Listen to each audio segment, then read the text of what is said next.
Buenas noches.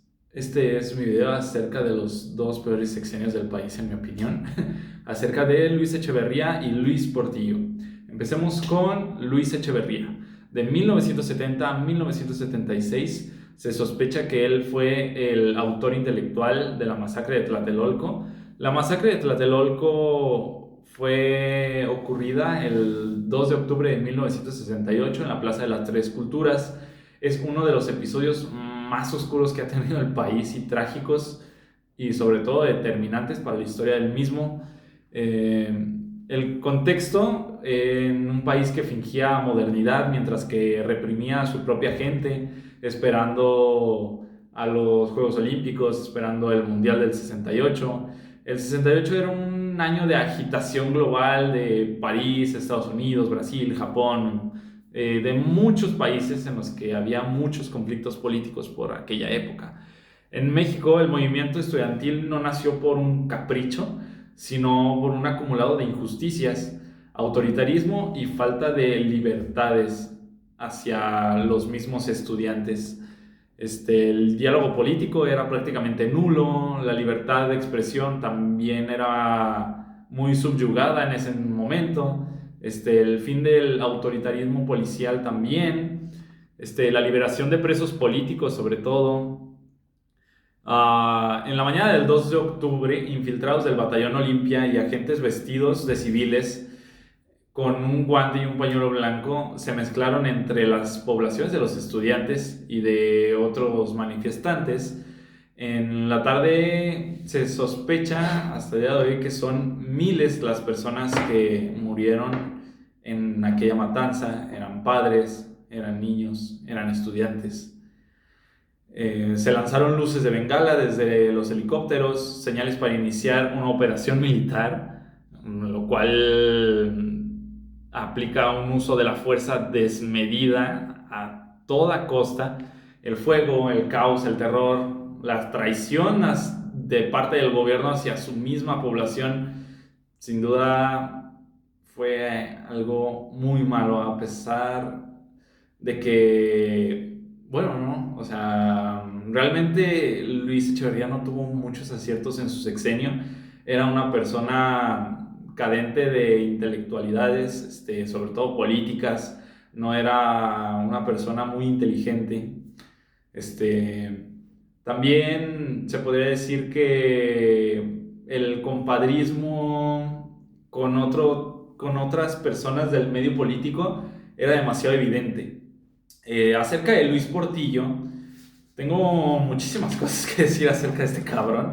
Es el presidente que literalmente fue elegido por un solo voto. Un solo voto. Y eso refleja mucho de la corrupción que existe en nuestro país y que a día de hoy nos sigue perjudicando como mexicanos. Nos llevó a la peor crisis económica en la historia de México, debido a que en ese momento se había descubierto muchísimos pozos petroleros en el país y en vez de usarlo a nuestro beneficio, decidió usarlo como una moneda de trueque entre los bancos mundiales de básicamente el mundo, véame la redundancia, endeudándonos a cantidades exuberantes. Este tipo era un despilfarrador monumental, demasiado despilfarrador. Él empezó con muchísimas prácticas que a día de hoy nos siguen molestando en el país.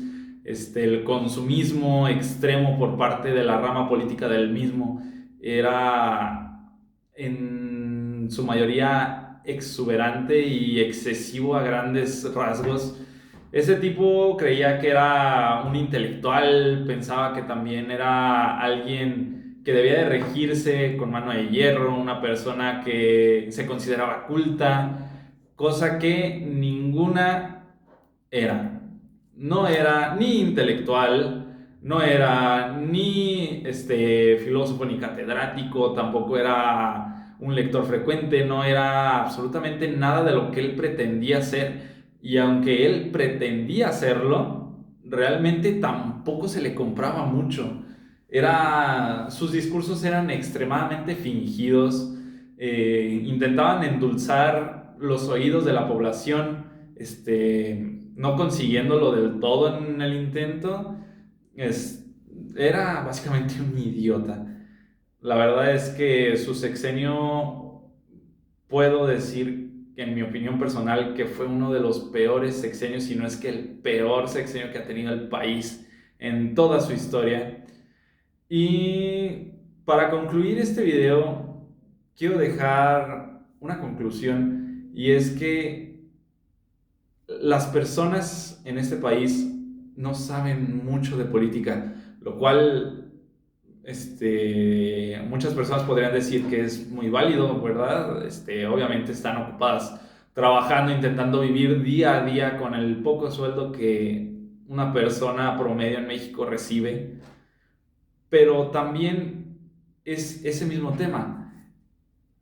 México debería de interesarse por la cultura y por la política para poder pensar mejor en quiénes elegimos que estén a cargo del país, porque al final las consecuencias las marcamos nosotros mismos. México debería cambiar para bien, obviamente. Las personas deberían interesarse mucho por la política para poder elegir a sus gobernantes sabiamente.